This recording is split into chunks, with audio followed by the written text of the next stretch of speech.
오늘은 누구 덕분에 삽니까? 라는 제목으로 여러분과 은혜를 나누고자 합니다. 누구 덕분에 삽니까? 누구 덕분에 삽니까? 언젠가 어떤 불교 승려 한 분이 주례를 섰어요. 자기는 결혼도 안 해본 사람이 주례를 섰어요. 근데 주례를 하면서 신랑 신부 될 사람에게 그런 내용으로 주례를 했다는 거죠. 상대편 덕 보려고 살지 말아라. 상대편 덕 보려고 살지 말아라. 아, 이 남자와 결혼하면 나 한평생 안전하겠지. 또 남자는 이 여자와 결혼하면 나 좀 편안하게 살게 되겠지. 뭐 처갓집 덕을 좀 보게 되겠지. 남편 집 덕 보게 되겠지. 남자와 여자가 상대편을 고를 때 바라보는 게 다르다 그래요. 심리학적으로. 남자는 여성의 외모를 봅니다. 외모를 보는 이유는 동물적인 본능으로 보면은 아이를 잘 낳을 수 있는 건강한 사람을 이제 원한다는 거죠. 건강한 아이를 낳을 수 있는 가능성이 있는 사람. 그것은 뭐냐면은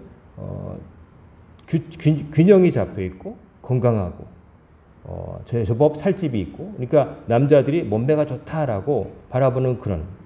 반대로 여자들은 남자의 주로 얼굴과 그 다음에 어깨를 본답니다. 어깨를 보는 이유는, 그래서 남자애들이 헬스장 가서 이거 막 하는 건데, 어깨를 보는 것은 어깨가 넓으면 힘이 세고 나 암 굶겨 죽이겠다. 그리고 내 자식을 낳았을 때 나를 보호해 줄 거다. 이걸 기대하게 된다는 거죠. 그래서 남자는 내 아이를 건강하게 낳아줄 생식 본능, 그리고 여자는 그 아이를 낳았을 때 나와 아이를 보호해 줄 남자, 이렇게 구한다는 거죠. 그러니까 서로 그런 걸 원하면서 자연스럽게 매칭이 된다는 거죠. 그러니까 덕 보려고 하는 겁니다. 나에게 없는 것을 이제 원하는 거죠. 그게 자연의 섭리인 것 같기도 하고 그렇습니다. 근데 이제 나중에 살다 보면 티격태격하면서 속았다는 둥, 내가 진짜 당신을 만나서 고생한다는 둥. 그 외국의 어떤 그 영상을 보니까 그 아내가 이러는 거예요, 남편한테. 당신한테 속아서 결혼했다고. 결혼해 보니까 너무 가난하고 아무것도 가진 게 없다고. 투덜투덜하니까 이제 그 할아버지가 된 남편이, 난 거짓말 한 적 없다.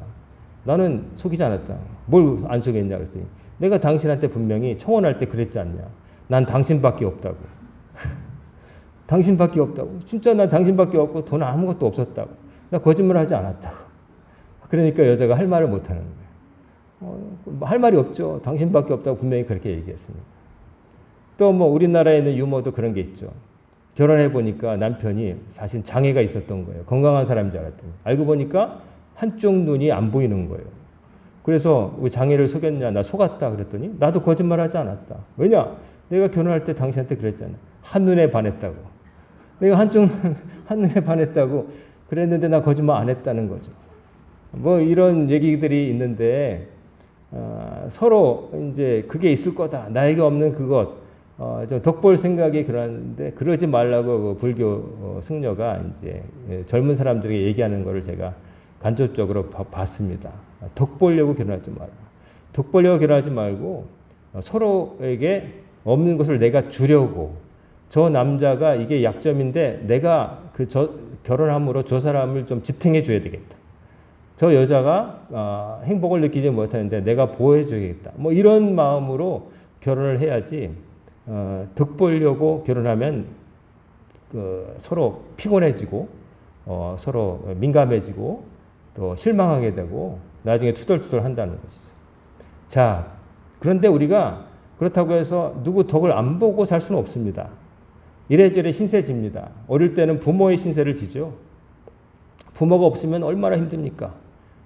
부모가 있으면 정말 교육도 받고 보호도 받고, 그런데 부모가 없으면 이제 생존부터가 어려워지는 거죠. 우리 교회 요 뒤에 오늘도 고양이 가족이 다 나와서 휴식을 취하는데, 보통 2-3마리 낳는데 이번 녀석은 1마리만 낳았어요. 외동이에요. 근데 이 외동 녀석이 얼마나 극성맞은지, 보통 제가 여기 우리 교회 와서 한 이제 10년 가까이 오는데 그 고양이 새끼들은 보통 제가 살짝만 나타나도 엄마 따라다 휙 도망가는데 얘는 도망도 안 가고 똑바로 쳐다봐요.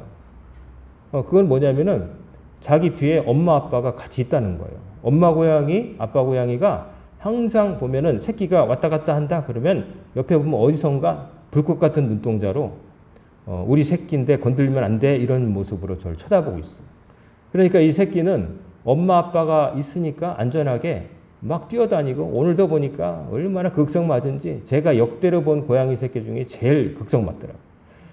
귀는 아빠 꼬리를 물고 뭐 그냥 제가 임시로 만들어 놓은 스티로폴 그 지붕도 걔가 아마 밟아서 박살을 냈나 봐요. 지붕도 날아가 있고 그냥 이리 뛰고 저리 뛰는데 부모 믿는 거예요. 그러니까 이제 부모 덕을 보고 사는 거죠. 그렇지 못한 사람은 참 힘든 거고. 또 살아가다 보면 좋은 선생님을 만나서 선생님 덕분으로 공부를 하게 되고 선생님을 롤 모델 삼아서 열심히 공부하는 학생도 있어요. 인복이 중요하다고 그러죠. 어떤 선생님을 만나냐에 따라서 인생이 바뀔 수도 있어요. 그리고 또 친구를 누구를 만나느냐에 따라서 또 인생이 바뀔 수도 있어요. 친구.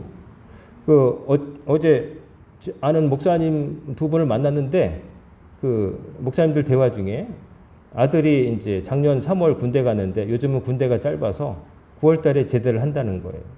제대를 하는데 그 목사님 자제 아들이 군대 가서 자기 후임병을 받았는데 후임병들이 명문대 출신 아이들이 들어왔다는 거예요. 그래서 걔들을 이제 후임병이니까 이제 뭐 가르치면서 얘기하다 보니까 그걸 느꼈다는 거예요. 아들이 하는 말이. 아빠, 애들이 말이 달라. 애들이 말이 달라. 수준이 달라. 내가 이제껏 내 친구들, 우리 학교 다니는 애들 이렇게 얘기했는데 수준이 달라. 그걸 충격을 받았다고 그러는 거예요.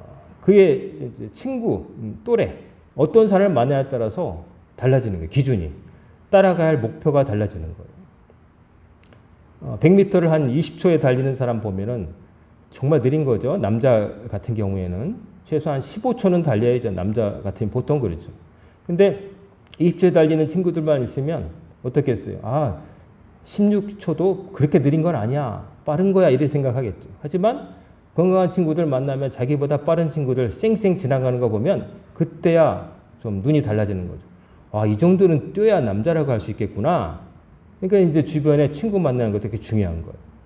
그리고 나중에 배우자를 잘 만나는 것도 큰 복이죠. 인생의 동반자. 인생 끝까지 가는 거 아니겠어요?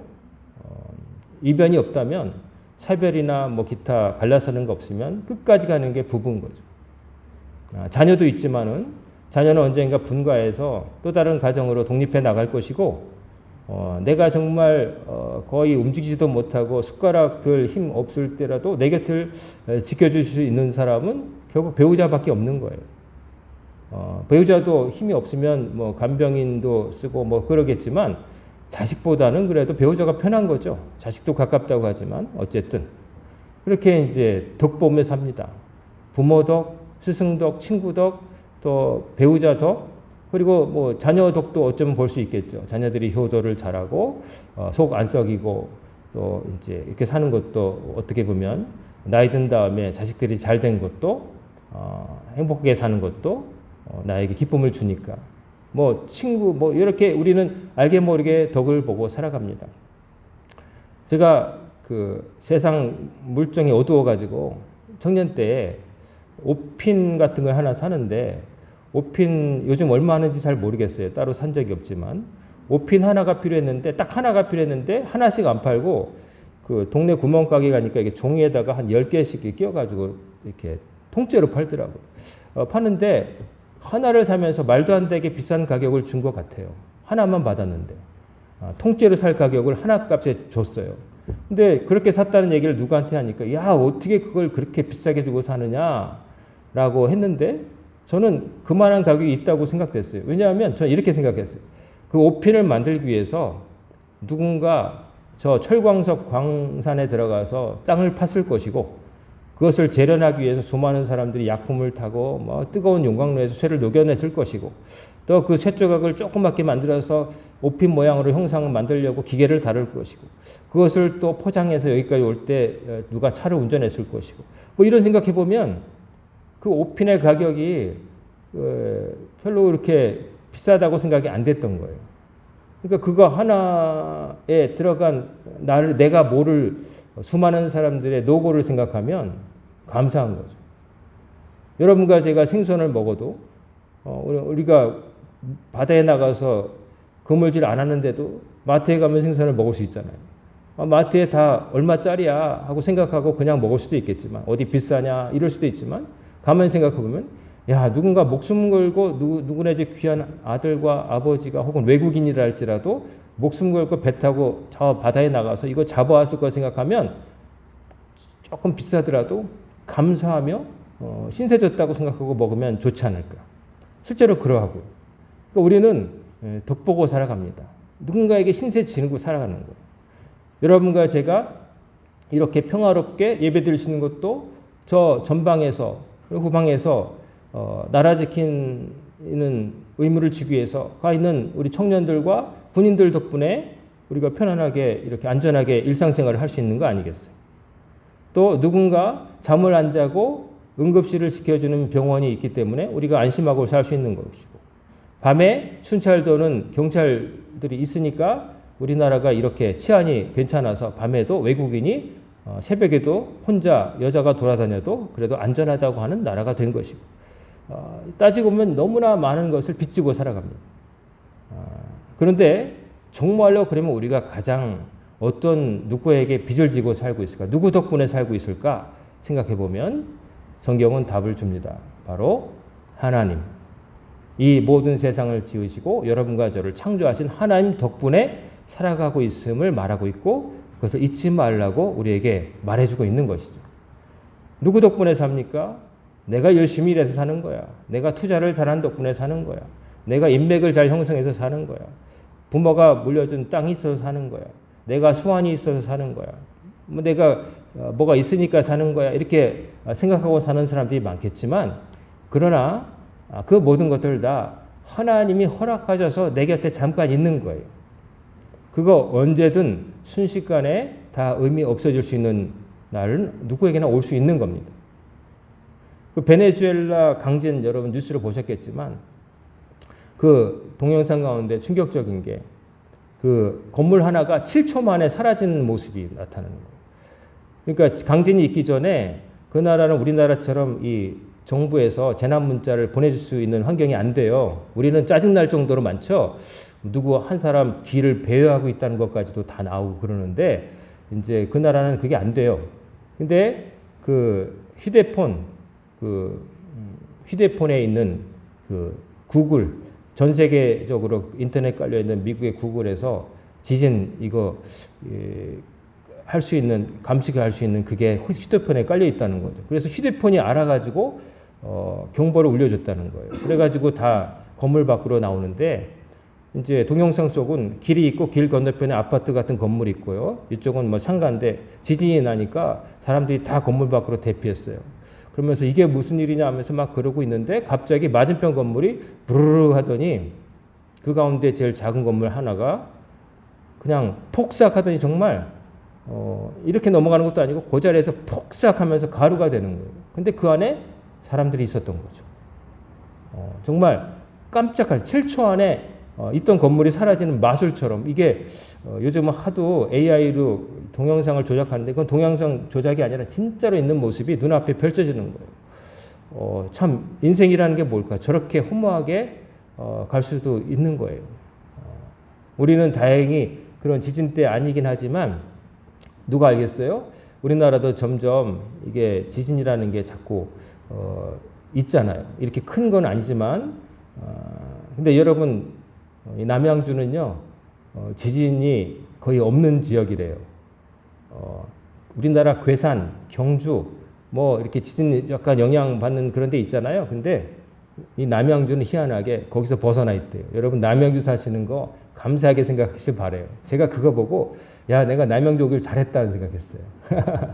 남양주 공기 좋죠. 뭐 강원도 가기도 좋죠. 서울 가기도 좋죠. 얼마나 좋아요, 여러분.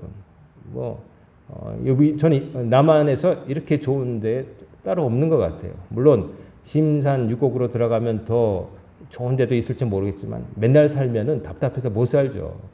그거 가끔 휴가 가는 데지 매일 살 곳은 아닌 거죠. 자연인도 아닌데. 자, 우리는 하나님 덕을 보고 살고 있습니다. 오늘 읽어드린 말씀 가운데 사실은 1절부터 26절을 다 읽어드려야 되는데 그렇게 안 해드린 이유는 너무 길기 때문인데 제가 요약해서 말씀드릴게요. 시편 136편은 저자가 미상이에요. 즉 누군지 모른다는 거죠. 근데 성경 안에 편입이 돼 있어요. 그리고 시기적으로 이 시편이 언제쯤 지어졌을까 하는 것에 대해서는 큰 증거는 없지만 대개 바벨론의 포로로 끌려갔을 때 갔다가 왔을 때쯤이라고 봐요. 왜냐하면은 여기에 하늘의 하나님이라고 하는 표현이 있기 때문에 그래요. 하늘의 하나님이라는 표현은 이스라엘 사람들이 원래 말하던 표현이 아니고 바벨론의 문화를 접한 다음에 생긴 거예요. 바벨론 사람들이 자기들의 신을 하늘의 신, 하늘의 문 이런 얘기를 했거든요. 그래서 바벨론의 포로 생활을 겪은 사람이 이 시를 지었을 것이다 라고 추정하고 있어요. 그리고 이 시편에는 반복되는 후렴구가 있는데 뭐냐면은 여호와의 인자하심이 영원함이로다. 여호와께 감사하라. 여호와의 선하심이 영원함이로다 하는 말이 계속해서 반복되고 있어요. 이 말은 뭐냐면은 이 시편을 성전에서 예배 드릴 때 찬양하는 레위 사람들이 먼저 여호와께 감사하라 그렇게 선창을 하면 앉아있는 사람들이 여러분과 저처럼 교동문을 할 때처럼 인자심이 영원함이로다. 선하심과 인자심이 영원함이로다 라고 화답했던 것으로 보이는 거죠. 즉 예배 때 사용된 것던 거예요. 그래서 내용은 하나님의 은혜에 대한 감사인데 천지 창조에서부터 이스라엘 출애굽과 광야 생활과 그리고 바벨론 포로기를 겪고 다시 돌아오기 때까지 이스라엘의 천지 창조부터 이스라엘 백성이 다 경험한 모든 은혜에 대해서 하나님께 감사하고 있는 거예요. 하나님의 은혜라는 거죠. 천지를 창조하신 분께 감사드리고 그리고 이스라엘 백성을 애굽의 압제로부터 해방시켜 준 분께 감사드리고 또 광야 생활 동안 40년을 만나와 메추라기를 먹이시고 발이 부르트지 않고 의복이 헤어지지 않도록 지켜주신 은혜에 감사드리고 또 이스라엘 땅에 차지해서 들어갈 때 가나안으로 가는 길목을 잡았던 이방 족속을 물리치게 하신 것도 감사드리고 또 가나안 땅에 들어가서 살게 하신 것도 감사드리고 또 자기들이 잘못해서 이방 땅에 흩어져 살았지만 바벨론을 물리치고 권제에 오른 고레스 황제, 페르시아 황제의 이름을 마음을 움직이셔서 다시 돌아오게 하신 것도 감사드리고 이 모든 것이 결국 하나님의 은혜, 하나님 덕분이었다라고 노래하고 있는 거예요. 자, 우리를 아까 마지막에 읽어드린 것 23절부터 보면은 우리를 그 비천한 가운데서 기억해 주셨다.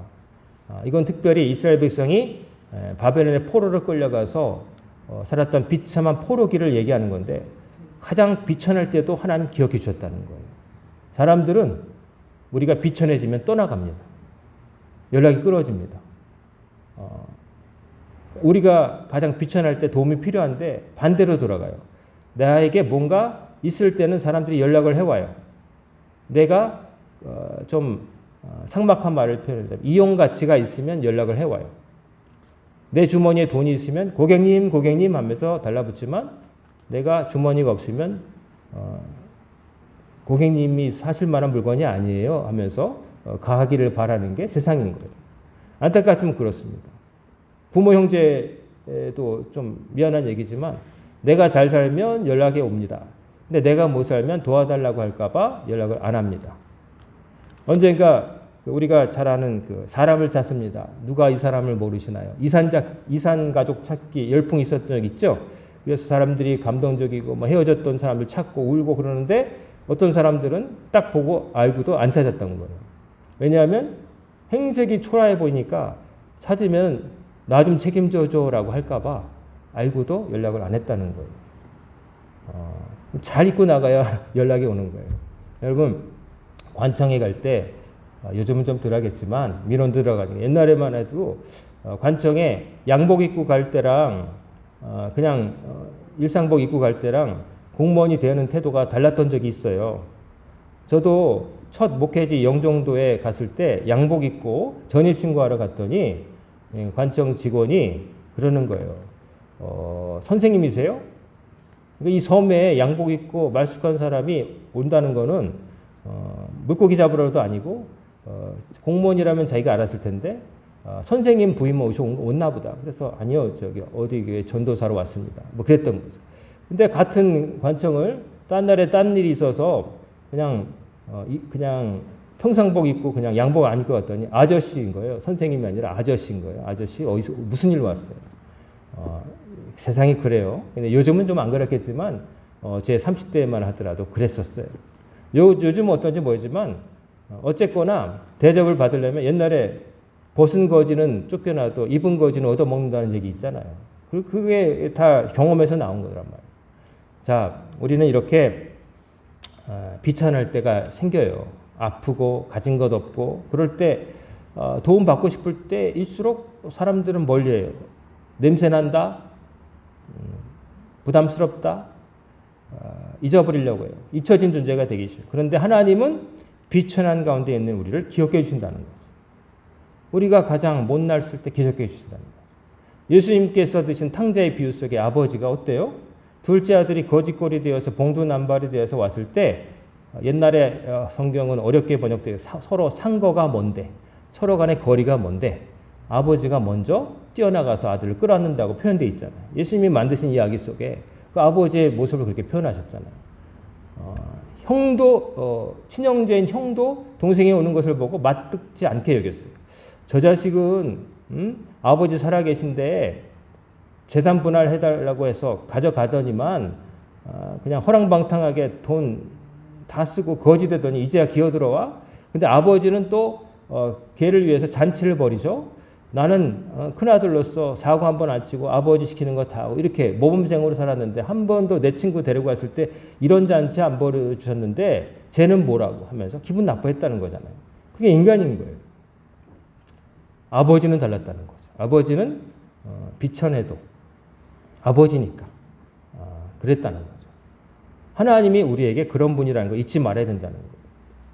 여러분이 비천해져도 끝까지 기억하시고 여러분 곁에 계실 분은 하나님밖에 없다는 걸 여러분 기억하시길 바라요. 이제도 그럴 거고 앞으로도 그럴 거예요. 그렇기 때문에 하나님을 믿고 의지한다는 것은 뭐랄까요? 하나님이 나에게 어떤 분이신지를 제대로 알고 있는 사람이 그럴 수 있어요. 다른 사람 다 떠나도 하나님은 내 곁을 지켜주실 거야. 그 말은 뭐냐면 아무리 절망적인 상황이 오더라도 하나님이 나의 힘이 되어주실 거야. 그러니까 소망을 잃지 않는 거죠. 사람들 볼 때는 야, 너 뭐 믿는 구석으로 웃고 다녀? 내가 볼 때는 거짓거리 따로 없구만. 하지만 나는 이런 생각하는 거예요. 그래 지금 가진 거 없지만 하나님이 나 채워주실 거야. 하나님이 나 지켜주실 거야. 너희들은 나를 멸시하고 나를 보잘것없다고 여기고 그럴 줄 모르지만 나를 지으신 하나님은 나를 귀한 아들이라 딸이라 여기시고 내 곁에 계실 거야. 그러니 나는 걱정 안 해. 라고 말할 수 있는 사람이 될 수 있다는 거죠. 하나님의 은혜를 잊어버린 사람은 하나님을 믿지 않는 사람입니다. 하나님을 믿는다는 것은 하나님께서 나에게 어떤 일을 행하셨는지를 안다는 거예요. 하나님 덕분에 살고 있음을 잊지 않는 사람이 하나님을 믿고 신뢰할 수가 있고 하나님께 최선을 다할 수가 있어요. 그러니까 결국 신앙의 문제예요. 하나님을 정말 믿느냐. 하나님을 믿으려면 하나님과의 어떤 관계가 있어야 돼요. 알아야 믿을 거 아니겠어요. 한 번도 못 본 사람은 어떻게 믿겠어요. 하나님이 나에게 어떻게 하셨는가를 알아야 돼요. 내가 가장 비천할 때 하나님 나 안 버리셨어. 이제까지 삶의 고비가 있었지만 하나님 그때도 지켜주셔서 여기까지 왔어. 앞으로도 하나님께서 지켜주실 거기 때문에 나 걱정 없어. 지금 어려움이 있어도 하나님은 이 문제를 넘게 하시고 나로 하여금 딴 걱정하게 하실 거야. 지금 이게 전부인 것 같지만 사실은 이것도 이 또한 지나갈 거야 라고 하는 담대한 믿음을 갖게 되는 거예요. 그래서 이스라엘 백성은 이 시편 136편을 읊으면서 자기들의 모든 천지창조로부터 자기 백성의 모든 역사를 되돌아보면서 결국 이 모든 것이 하나님 덕분이었습니다. 하나님 감사합니다. 라고 찬양을 했던 거예요.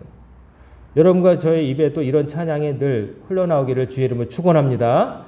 하나님의 은혜로 살고 있는 겁니다. 내가 가진 것으로 내 수완으로 사는 거 아닙니다. 사람이 어떤 사람에게 큰 신세를 입으면 어떤 마음이 들어야 또 자연스러울까요? 여러분이 죽어가는데 어떤 사람이 여러분이 신장이 망가졌어요. 근데 어떤 사람이 일면식도 없는데 여러분에게 콩팥을 증여했다고 생각해 보세요. 저는 그런 분을 봤어요. 우리 집사람 그 모교에 어떤 분이 가정을 이루고 이렇게 살아가는데 신장이 망가져서 죽게 생겼는데 그 같은 교회의 교인인데 개별적으로 특별히 친하지도 않았는데 그 교회 지금은 장로님 되신 그 부인 권사님께서 자기 신장을 말짱한 신장을 그분에게 공여를 했어요. 맞았어요. 그래가지고 생명을 구하고 아기까지 낳았어요. 그런 분이 다 있구나. 그러면 그런 분은 어떻게 돼야 될까요? 나에게 친척도 아닌데 부모 형제도 아닌데 나 살라고 자기 신장을 하나 띄워준 사람 아마 업고 다녀도 시원찮을까 생각돼요. 볼 때마다 감사하고 나에게 새 생명을 주고 나로 하여금 자식도 보게 하신 자식을 볼 수 있을 때까지 살게 하신 분이 있다면 얼마나 감사하겠어요. 하나님은 여러분과 저에게 생명을 주신 분이에요. 여러분과 제가 있는 이유가 존재하는 이유가 하나님께서 여러분과 저를 지으셨기 때문이에요. 지금 숨쉬고 제 말씀을 들을 수도 있고 제 모습을 보실 수 있는 거 지금 자리에 앉아 있을 수 있는 거 아까 계단을 올라올 수 있었던 거 또 예배 끝나고 맛있는 음식을 먹을 수 있는 것도 또 하나님의 은혜인 거예요. 그러므로 하나님의 이 덕을 보고 살고 있으면 하나님께 어떻게 해야 되겠어요? 하나님께 감사해야 되겠죠. 그리고 감사함은 어떻게 나타나요? 하나님께서 원하시는 바를 행함으로 나타나게 돼 있어요. 나의 은인이 원하는 걸 해주게 돼 있단 말이에요. 나에게 갚을 없는 빚을 지게 한 그 은인에게 우리는 정말 간 쓸개 다 빼줄 각오로 살아야 될 거 아니겠어요? 그분이 원하신 바대로 사는 것이 당연한 거예요. 그래서 왜 감사, 믿음. 결국 믿음도 그렇고 감사도 그렇고 우리 교회에서 많이 외치는 좋은 말들 속에는 하나님의 은혜에 대한 감사로부터 시작되는 거예요. 그래야 하나님을 믿게 되고 하나님이 도우셨음을 체험했기 때문에 하나님을 신뢰하는 마음으로 담대하게 살 수 있고 그분이 원하신 바를 억지로가 아니라 기쁨으로 할 수 있는 거예요. 하나님께 감사하는 마음에서부터 하나님을 잘 섬기는 신앙의 태도가 거기서 나오는 거예요. 하나님께서 여러분에게 허락하신 것을 한번 생각해 보세요. 찬송가에 주신 복을 헤아려 보아라. 그거 있죠? 찬송가에 주신 복을 헤아려 보아라. 여러분에게 있는 거 한번 생각해 보세요. 여러분에게 가족이 있죠? 우리 교회 홀로 단신이신 분은 다행히 없으신 것 같아요. 가족이 있잖아요. 자녀가 있고 배우자가 있고 또 여러분이 또 예배당에 나올 수 있는 건강이 있잖아요. 설교 말씀을 들을 수 있고 모습을 볼 수도 있고 때로는 직장을 다니고 젊음이 있고 또 함께 신앙생활하는 교우가 있고 여러분이 사는 집이 있고 뭐 내 집이 아니더라도 월세든 전세든 자가든 상관없이 비를 피할 수 있는 집이 있고 그렇잖아요. 오늘 아침 혹시 안 드시고 오신 분도 있겠죠. 살 빼기 위해서 혹은 좀 늦잠 자느라고 오늘 점심을 잘 먹기 위해서 뭐 여러 가지 이유로 그렇긴 해도 먹을 게 없어서 못 들고 오신 분은 아마 없을 거예요. 다행히. 아직도 그런 땅이 있긴 하지만 우리 교회 분들은 적어도 그런 분은 아닐 거예요. 얼마나 감사해요. 하나님 덕분이죠. 하나님 덕분 아니겠어요? 그러면 우리는 어떻게 해야 될까요? 하나님께 빚진 사람답게 살아야 돼요. 하나님께서 원하신 바를 해드려야 돼요. 우리가 하는 게 뭐 대단한 건 아니지만 하나님께서 원하신 바를 해야 돼요. 하나님의 말씀과 법도를 오늘 새벽에 나는 신명기 말씀처럼 너의 입에 가까이 두고 너의 마음에 들여서 그것을 행할 수 있다. 하나님의 말씀은 멀리 하늘 끝에 있어서 누가 가져가서 내려올 것도 아니고 바다 깊은 곳에 있어서 누가 잠수해서 다이빙해서 갖고 와야 되는 것도 아니고 우리 가운데 있다는 거죠. 우리가 그 말은 뭐냐면 우리가 하나님 말씀을 이 성경을 통해서 다 알잖아요. 하나님께서 뭘 원하시는지 다 쓰여져 있잖아요. 하나님 말씀을 수없이 들었잖아요. 그 말씀을 듣고 행하는데 문제는 어떻게 행하느냐. 기쁘게. 은혜 받았으니 하나님의 덕을 봤으니 그에 보답할 마음으로 기꺼운 마음으로 지켜야 된다는 거예요. 어떤 일을 할 때 의무로 하는 게 있어요. 의무로 하는 거는 기쁘지 않아요. 군대 가서 복무하는 거 기쁜 청년이 있을까요? 내가 직업군인 아닌 이상? 그냥 나라의 국민으로서 누군가 남의 집 아들이 갔다 왔으니까 우리 집 아들도 가는 거예요. 누군가 나를 위해서 보조해 줬으니까 나도 가는 거예요. 그렇지만 솔직히 기쁘진 않죠. 근데 내가 기쁨으로 할 수 있는 건 따로 있잖아요. 내가 좋아하는 거. 예를 들면 연애를 한다고 할 때 그 상대편 연애 당사자 만나러 먼 곳에 가도 귀찮지 않잖아요. 멀리 있어도 잠깐 보고 와도 기뻐서 막 달려가잖아요. 연애하면 눈이 뒤집히잖아요. 눈에 뭐가 씌이잖아요. 돈 벌러 그 잠시 얼마 번다고 저기 강원도 오라고 하면 안 가겠지만 사랑하는 사람이 거기 있는데 보러 간다면 막 새벽 밥해 먹고 갈 거 아니겠어요? 인간이 그런 거예요. 똑같은 일을 해도 기쁨을 하느냐 억지로 하느냐 하는 게 달라질 수 있는데 그건 뭐냐면 하나는 감사한 마음이 들면 기쁘게 할 수 있는 거고 감사한 마음이 없으면 못하는 거예요. 고역이 따로 없는 거예요. 억지로 하긴 하죠. 하지만 오래 할 수 없어요. 피곤하기 때문에. 그래서 하나님께 헌신하고 봉사하고 하나님 말씀대로 사는 것은 뭐가 필요하냐면은 하나님 덕분에 살고 있다고 하는 것에 대한 감사가 동력이 돼야 돼요. 그래야 내가 하는 기울이는 수고하고 땀 흘림이 힘든 게 아니라 기쁨이 되는 거예요. 그 이치가 터득되지 않으면 억지 춘향이고 하나님께서 받으시지 않는 것이 되어버리는 거예요. 오늘 맥주 감사주일인데 어떤 사람들은 좋은 경치에 따라서 어디 놀러 갈 수도 있고 좋은 카페에 가서 차를 마시고 있을 수도 있고 밀린 잠 잘 수도 있고 또 뭐 야구 볼 수도 있고 또 요즘 하고 있는 월드컵 재방송 볼 수도 있고 뭐 여러 가지로 자기 인생의 삶을 사용할 수도 있고 뭐 오늘도 쉬지 않고 돈 벌러 가는 사람도 있을 거예요. 근데 여러분은 이곳에 오셨잖아요. 이곳에 오셨는데 예배 드리러 주일날 오는 게 여러분이 기쁘게 오시길 바래요. 주님께 나오는 게 또 주일이야 이게 아니고 주일 하나님께 예배 드리러 가는 날이네 라는 마음이 들었으면 참 좋겠어요. 정말로 기쁘게 신앙생활 했으면 좋겠어요. 하나님께 시간과 재능과 물질을 드리는 게 기쁘다는 걸 체험했으면 좋겠어요. 하기 싫은 일, 안 하면 뭔가 찜찜해서 하는 그런 일이 되면 안 돼요. 하나님을 위한 일, 사실 하나님을 위한 게 아니라 여러분과 저를 위한 거예요. 하나님 말씀을 지키면 하나님께서 복을 주시기 때문에 우리를 위한 거예요. 근데 그거를 우리를 위한 일을 하면서도 그것도 기쁘게 못한다면 답이 없어요. 하나님의 은혜를 알지 못하면 신앙생활은 할 수가 없어요. 시작해도 얼마 못 가요. 그리고 들려지는 모든 말씀이 이해가 안 돼요. 왜 저렇게까지 할까? 왜 저 사람들은 힘든데 왜 저렇게까지 할까? 이해가 안 돼요. 왜냐하면 나는 그렇게 감사하지 않으니까. 빚졌다는 생각을 안 하니까. 왜 저렇게까지 할까? 이해가 안 되죠. 하지만 하나님의 은혜로 살고 있음을 체험하는 사람은 이해가 돼요. 그리고 하게 돼 있어요. 그게 우리를 움직이는 동력이 되는 거예요. 기쁘게 할 수 있는 건 거기 있는 거예요. 그래서 신앙생활은 시작했다면 끝까지 해야 될 거 아니겠어요? 근데 그걸 잘하려면 마음속에 항상 하나님께서 나에게 베푸신 복을 헤아려 봐야 돼요. 내가 이제까지 하나님의 은혜를 어떻게 살아왔지를 되돌이켜 봐야 돼요.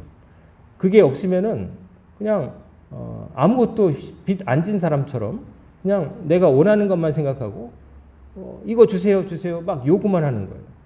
근데 벼룩도 낯짝이 있다고 그렇잖아요. 벼룩도 낯짝이 있다고 작은 벼룩도 얼굴이 있다는 거 아니겠어요.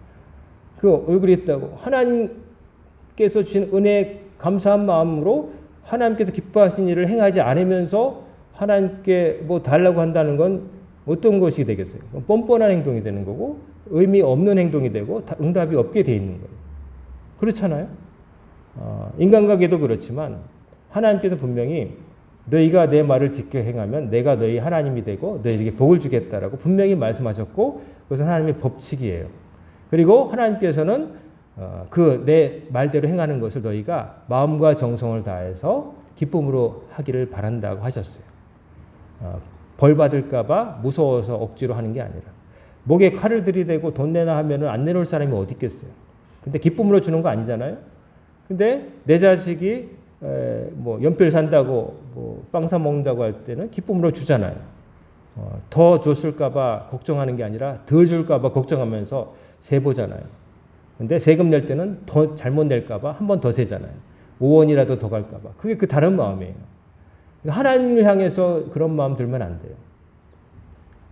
하나님께 더 드리고 싶은 마음, 하나님께서 원하신 바를 위해서 내가 수고하고 땀을 흘릴 기쁨으로 할 수 있는 마음 상태가 되어야 돼요. 그게 아닌가, 그게 되어 있는가를 슬슬 살펴보세요. 살펴보시고 내가 신앙생활이라는 걸 하고 있는데 제대로 하고 있는가를 한번 체크해 보세요. 그리고 기쁨이 없으면 깊이 생각하세요. 하나님께서 나에게 어떻게 행하셨는가 생각해 보시면 답이 나올 거예요. 그리고 기쁨으로 행하다가 때로는 이런 생각 들 수도 있어요. 나만 수고하는 것 같아. 탁 무관심한 나만 수고하는 것 같아. 이런 생각 들 수 있잖아요. 솔직히. 왜 나만 맨날.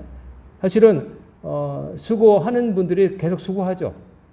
그런 분들이 나중에 지치는 게 뭐냐면은 도와준 사람 없다. 나만 수고한다. 안타까운 마음이죠. 누구든지 좀 같이 하면은 백식장도 맞들면 낫다고 그러는데 조금씩만 힘을 보태면 괜찮은 것을 어떤 사람은 거기에 생각조차 없을 수도 있어요.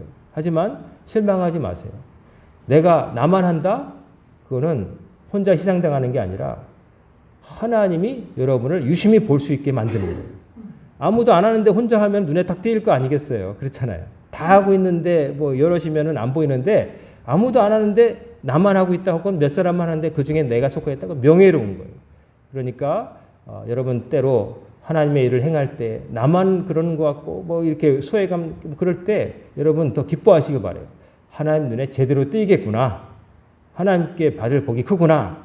여러분 그렇게 생각하시고 또 그렇게 살지 못했다면 좀 고민해 보시고 나 이래도 괜찮은 걸까? 나 이래도 괜찮을까? 한번 깊이 생각해 보시기 바라요. 하나님께서 원하신 바를 나 기쁨으로 행하고 있는가?